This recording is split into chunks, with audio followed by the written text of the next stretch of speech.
Alors, il y a nos amis de la sous-région et de l'opinion internationale qui voudraient un peu comprendre l'histoire de Amen Ndiaye et de son mbam qui fait actuellement le buzz au niveau des réseaux sociaux. Alors, je vais tenter de vous expliquer brièvement comment s'est déroulée cette histoire. Alors, donc, à la veille du défilé de 4 avril, chaque année au Sénégal, on organise une course d'âne.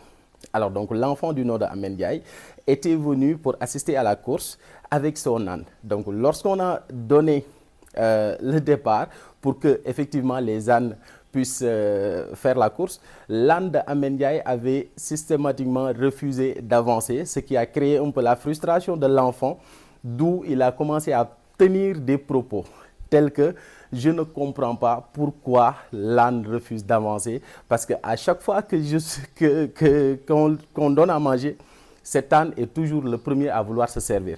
Alors donc là, ça a créé un peu une frustration pour l'enfant qui, voilà, ne comprenait pas pourquoi la réaction de cet âne.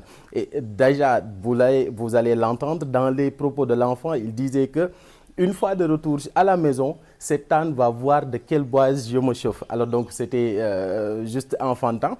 Et là, vous verrez que ça a vraiment touché pas mal de personnes parce qu'on a senti que véritablement c'était un enfant, mais il avait l'esprit gagneur, il avait toujours cette envie de faire partie des premiers. Et voilà d'où la raison de sa colère qu'il a voulu un peu déverser au niveau de son âne. Et voilà, ça a fait une tollée et beaucoup de gens ont commencé à partager la vidéo. Et voilà, l'enfant est devenu en quelque sorte un star au niveau du Sénégal parce que tout simplement, il était le dernier de la course, mais qui a finalement pris même cette buzz que même le premier de la course n'a pas pu avoir. Alors donc c'était ça un peu l'explication par rapport à cette fameuse histoire de Amen Ndiaye et de son mbam, donc mbam que l'on appelle âne en français.